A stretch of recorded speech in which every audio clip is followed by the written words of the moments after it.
Today's episode is brought to you by Media for All, which was set up to help encourage more Black, Asian, and other ethnic talent into media, and to provide a support and mentoring network to ensure talent flourishes in the media industry that we all love.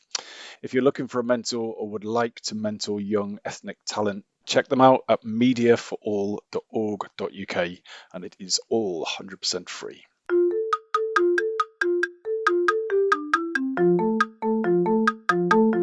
Hello and welcome to the Shiny New Object podcast. My name is Tom Ollerton. I'm the founder of Automated Creative, and this is a podcast about the future of marketing. Every week or so, I have the pleasure and the privilege of interviewing one of our industry's leaders, and this week is no different. I'm on a call with Sushmita Munshi, who is Head of ManulifeMOVE at Manulife Financial Asia. Sushmita, thanks so much for joining us today. Could you give the audience a bit of an overview of who you are and what you do? Hi, Tom, and thanks for having me. My Twitter handle reads designer by craft and a change agent at a traditional corporate today.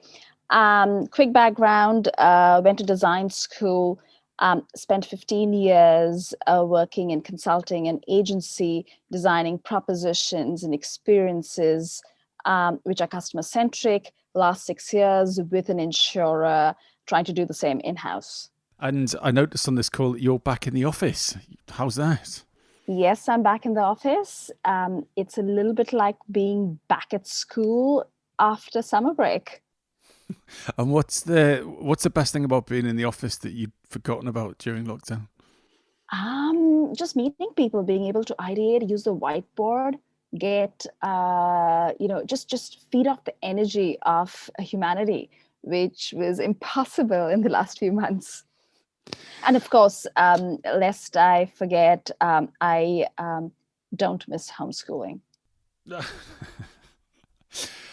So let's go into the getting to know you questions. So I'm intrigued to know what's been the best investment of your time, energy, or money in your career so far? Oh, that's a good one. I would say, first and foremost, side gigs, stretch roles. I think they've been a fantastic investment because a stretch role by the nature kind of represents untapped territory in any firm or organization you're working in. Either it's a skill that you don't have in-house, or it's just, no one owns it. So it just gives you the opportunity to learn something new on someone else's time and money, or just widen your remit. So I think that's been a great investment for me personally. But if I kind of look back, I think the best investment has been just the time that one spends to getting to know people and investing in the relationships and mentoring and coaching, because that kind of stays with you beyond work. Does that answer your question? So I'd keen to know more about these stretch roles. Can you give me a specific story or an example of when you took on a stretch role and you were like, oh, that's a bit more than I thought it was? And how did you deal? How did you cope? What did you learn? So back in 2015, I was fairly new to Manulife, and we had change of leadership. And at that point of time, behavioral insurance was really a nascent concept. And as a firm, top of the house decided this is something that we would like to play in. And we knew some of the competition were coming up with a similar proposition in about end of the summer. And this must have been about June. And so there was a decision, we're going to go for it. We're going to try and tap into the first move advantage. I was doing a role in distribution, and I was tapped on the shoulder to say, would you like to do this? Literally as an after hours role. And I was like, sure, I'll give it a try. And I found my shiny new object. It was a great way for me to get to know the organization, because it gave me the license to go and speak to people who I wouldn't have been able to, ask a lot of stupid questions, or just, have the luxury of asking them, which, one wouldn't have been able to ask in normal course of things. and just be part of a launch which was hugely successful. And to a large extent, it actually kind of defined my career in the organization. So you said you were tapped on the shoulder. I assume not literally, but how do you make sure you're in a position to open up these opportunities? How did you get noticed for that, do you think? I think some of it is putting yourself out there and kind of, being very open to the fact that you're interested and you want to do something more, and there's areas that you're interested in. So I think I was one of the few known Cantonese speakers in the Hong Kong business at that point of time. So I had to work really hard to put myself out there, because otherwise, if I didn't, I would not be relevant. So I would say the first step is put yourself out there, let people know that you're interested, you're willing, you're hungry. And I think it starts with that. So that's great advice for someone who's got their career underway. But what advice would you give to a smart driven student that was just trying to get into the industry? What are the mindsets and techniques you think that they should be employing? Oh, that's a fantastic question. And to be honest, I think looking back 20 years when we got into, started out our careers is so different from anyone new. I think two things typically. One would be maximize grit, and really get your deducibility skills sharpened, because there is very little value that can be applied to what you learned in college, but a huge equity to the tactics you have to learn new things quickly, because the world and also the concept of work is really changing every day. Um, and the piece about grit is, because we'll be doing different or new things every few years, there is a high chance you will trip before you run. So you need grit. Can you define grit for the audience, please? Persistence, the ability to keep at it at the face of no's or failures. And so, why has this term grit been developed when it's just persistence? I'm always kind of confused by that sort of Californian startup language. In what way is sort of grit different to just getting on with it and not giving up? I think grit is just more grounded, right? It's a four-lettered word. It rolls off the tongue. It's it's easier. It has a working person attitude to it versus persistence, which just sounds it's emerged from Bridgerton or something that the royal family would use. and, and can we talk about what you mean by deducibility skills? I also think I know what that means, but how do you know which deducibility skills you have to develop, and how do you know if you've got them? How do you know if you're running short, and on how do you start on that journey if you're someone who feels that they need to work on that? Yeah, I think deducibility is one of those Bridgerton words. I think an easier way to explain it would be the ability to figure something out. So the ability to frame the problem first, or frame the question before you look for answers. Once you've framed the problem, deconstructing it into smaller bits, and then having the ability to, in a systematic manner, go after solutions for each of the small bits. So it's a little bit like, how do you eat a pizza? It's one bite at a time. It's one slice at a time. It's really about that. So, do you have a top marketing tip, a kind of marketing silver bullet that has got you through your career, or one that you've heard recently that you'd like to share? I think the early half of my career was really spent listening to customers, or sometimes just watching them at work and play, to really understand how they live their lives, and how what their latent needs are. What do they really need?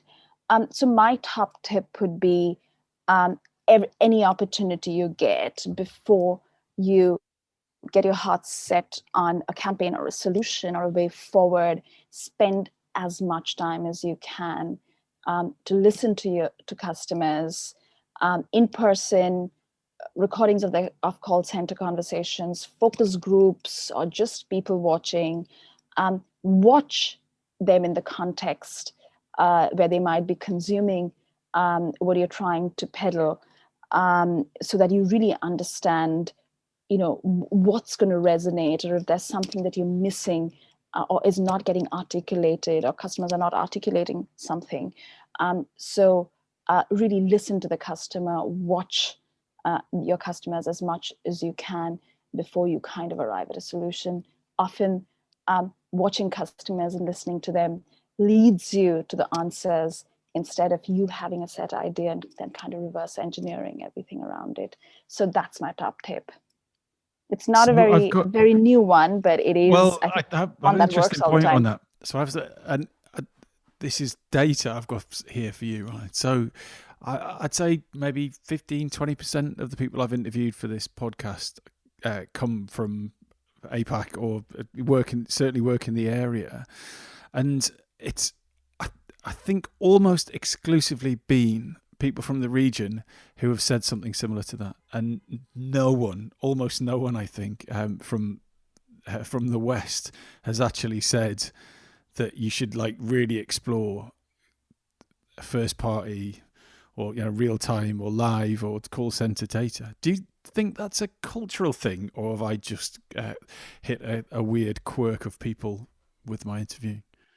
I think so. I know why this happens, or at least I have a bit of a theory against it. If you look at really Asia, it's really about an amalgamation of many different cultures. Like, even if you look at countries which were earlier one country and now have kind of become two, they have a very distinct cultural identity, different language. So it's really the concept of an Asia expert is non-existent. You might know a few geographies really well, but you won't be an expert in all the Asian markets, the entire Asian footprint. Thus, actually, the way, if you're trying to design for something in a market that you've not operated in, or a solution that you need to apply to multiple markets in Asia, you actually need to spend some time to understand these cultures and their nuances and their difference and what would resonate. So simple things like, what works in Vietnam often does not work in Thailand. They have their similarities as a culture, but they won't. What would work in India might or might not work in Bangladesh, which is a next door neighbor. What works in China often is actually quite different from the neighboring markets, because they've got their own digital ecosystem.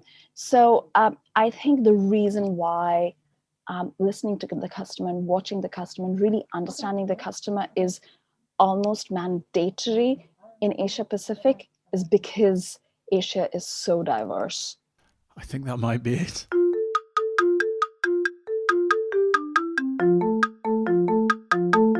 This episode of the Shiny New Object podcast is brought to you in partnership with MadFest. Whether it's live in London or streamed online to the global marketing community, you can always expect a distinctive and daring blend of fast-paced content, startup innovation pitches, and unconventional entertainment from MadFest events. You'll find me causing trouble on stage, recording live versions of this podcast, and sharing a beer with the nicest and most influential people in marketing.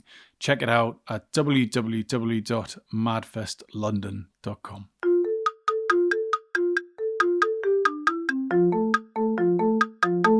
We're roughly at the halfway stage now, so let's move on to your shiny new object that you've almost already kind of revealed, but that's fine.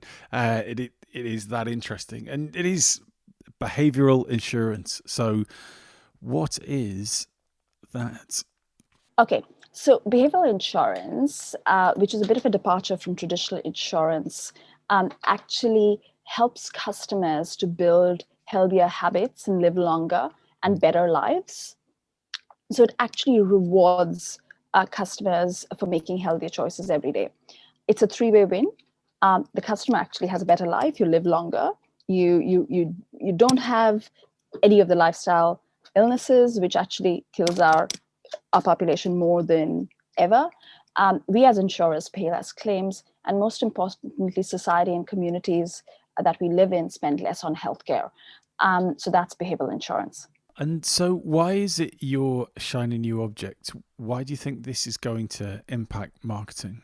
Um, so the interesting bit about behavioral insurance is that traditionally, as a marketer, you kind of apply your skills to get customers to purchase something, or to opt into a certain lifestyle or choose something. What you take those skills and the understanding of how the human mind works and how humans react to stimuli. You take all those skills and you translate it to becoming an engagement DJ, to persuade, motivate, and call on customers to eat healthier, to walk more, to sleep more or sleep better, and to possibly be less stressful. So it's actually using those skills, but it's really using them day in, day out, over a longitudinal period of time, to really push customers to make a pivot in their lives. Sorry, that's someone opening and shutting a drawer next to me. So sorry about the noise. So the thing I'm struggling with is I love that expression, being an engagement DJ. So normally marketing is, as you say, trying to stimulate interest in these things, but with behavioral insurance, you're doing it over a longer period. Does that mean that as in a marketing function, you need to change the way that you market this product or develop it, or does it change it, or do you create whole new micro retargeting audiences based on the way that they use the service? Help me understand how that actually works on a day-to-day basis. So, my world sits within a traditional insurer, right? And traditionally, marketing functions here were really focused on a launch, or you get a new product out of the door, and that's you build recall, you build customer interest in the product, and then you're pretty much done.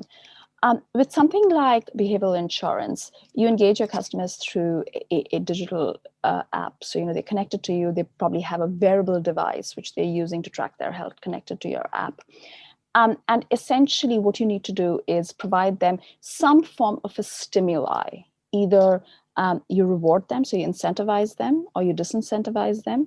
You use peer pressure, or you name and shame people to essentially make a pivot on their habits. And it all starts, if you look at our customers over a period of a few years, it all starts with them being super excited with trying a new thing. And then, they plateau. Sometimes they fall off the bandwagon and go back to bad habits. So it's about getting people to change habits, but helping them sustain it. And then if they do fall off the wagon, getting them back on it. So it's applying tactics every day, reacting to the data that you get at the back of it, and changing your strategy as you go along. And it's interesting, see how culturally people react differently to different things. In some cultures, people really, really react really well to rewards. A free coffee voucher here, a free little experience there, and people start making changes. So people live in the moment. While there are other cultures where people want the program to be a year long, but the payout to be really big, so they like long-term goals. And in some other cultures, the concept of the social contract, where you've committed to make a change with, say, 5 or 6 other people, and you don't want to be the one to let your team down, is what motivates people to make a shift. And that's the kind of insight that goes into reiterating what would work to make customers make a pivot every day. So it's a little bit like a marketing, being a marketer on steroids. So I feel that we're sort of drifting across in between the relationship between marketing and sort of CX, or customer experience, or consumer engagement. Whereas, I would have thought that a lot of this messaging isn't paid for. It just comes through the app or the wearable or the website or whatever it is. But I'm curious to know how you bring warmth and humanity into it. So my experience of health-related apps or digital experiences, is that you get these sort of very well-meaning notifications from people who probably thought this was really humorous or made sense or was empathetic whilst they were sat in their, I don't know, their copywriter room in Palo Alto or wherever. But the reality is, if it's raining and you're absolutely tired or hungover or down or whatever it is, and you don't, and it says, hey, you should get up and go for a run, it's like, it's pretty irritating, because what it can't do is get actual data on how you actually feel today. So quite often those communications, those nudges, those pushes can be insensitive. So how do you deal with that conundrum? Oh, I absolutely agree with you. I think there is a fine line being motivating and present and being a nag. And essentially, the moment you kind of switch into the nag territory, you kind of begin to lose your customers. It's work in progress. Yeah. At this point, we don't have, the technology to figure everything about the customer. How they're feeling, or you could possibly, but I don't think it'd be ethically right to kind of tap into that. But you can't. So you just have to be balanced about it, and you can't kind of be continuously nudging a customer. So it's about, and as I said, this is work in progress. It's about sharpening your focus on what's really the moment of seduction. So instead of nudging a customer every day, is once a week a better nudge? Or instead of a nudge, can you present the customer with a challenge, or can you present a customer with a piece of information which is a lot less aggressive, which goes, hey, by the way, do you know XYZ is better than something else? So a bit of trivia, which is what I would call a surrogate nudge. So as I mentioned, it's impossible to be a human equivalent to really understand what's going on in an individual customer's mind and immediate surrounding, and what's really happened in their lives in the last few hours. But what you can do is, after a fair amount of experimentation, understand what works for a certain kind of customer and what doesn't work for some other kinds of customers. So a lot of it is really watching and learning from how customers react. And how are you taking what must be a very varied and deep data set on the kind of things that people respond to, and when is the the moment of seduction, which is really nice. How are you using that data to inform paid advertising, or like website content, or own channel messaging from a visual and written perspective? So we don't do paid advertising on our app because it's only for our customers. We sorry, I mean other channels, social or so on. We hardly do any of that because this is really for someone who's already bought a policy with us. So Move is owned platform, very focused, and we try and keep it as clean as possible. What we do use insight to a certain extent, tailor the experience, and to a certain extent, if we do ever in the future make offers to customers, ensure they're personalized.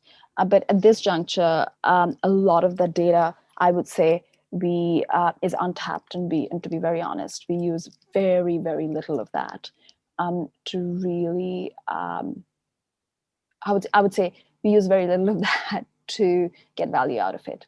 I would say we're skimming the surface of it. So, what would your advice be to brands that are in the service space and very much in the real-time service space? So you're not just providing the service of insurance or insurance products, but you're also providing this like gamification of your own health and your own life. What advice would you give to people who are at the start of the journey that you've been on to make this successful? Okay, so if I look back at our experience in the last 5.5, 6 years, first and foremost, it's a lot more complicated than you think it is. That's first and foremost. Second is celebrate your launch but really that's where the story really starts. I think there were a lot of people for whom getting the product out of the door was it, and what we didn't realize that actually that's where the story really starts, and that's where the excitement really starts. As a marketer, my one advice, and I've kind of told this to myself a number of times, technology is too important to be left to technologists. So as far as possible, get close to the technology, understand it. And the same goes for data. It's just too important to be left to data scientists. So, those two aspects have become integral to the kind of marketing we do. And without kind of owning those two, it's kind of almost impossible to be effective. And fourth, I think test and learn. I think all organizations have some appetite for experiments that don't go right. So leverage that appetite to test and learn, but ensure you kind of don't blow up your career in the process.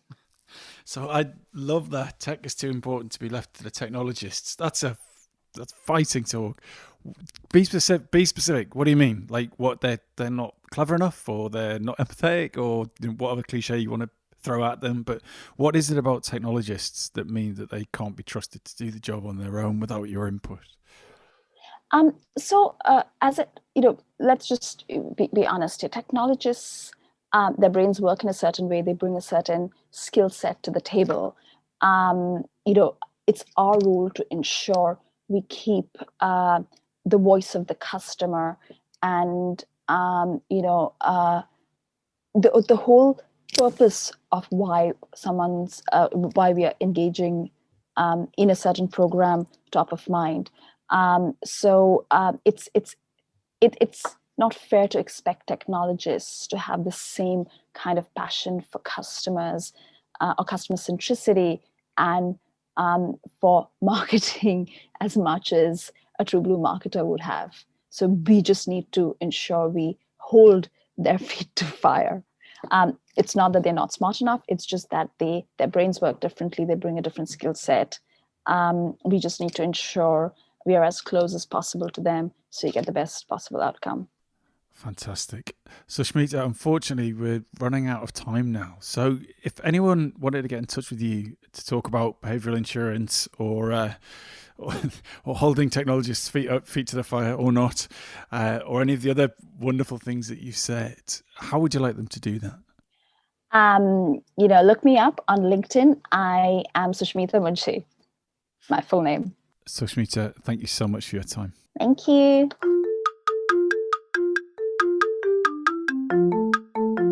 Hi, just before you go, I'd really appreciate it if you could take the time to write a review of the Shiny New Object podcast on Apple Podcasts or iTunes, whatever it's called these days, or whichever podcast provider you use.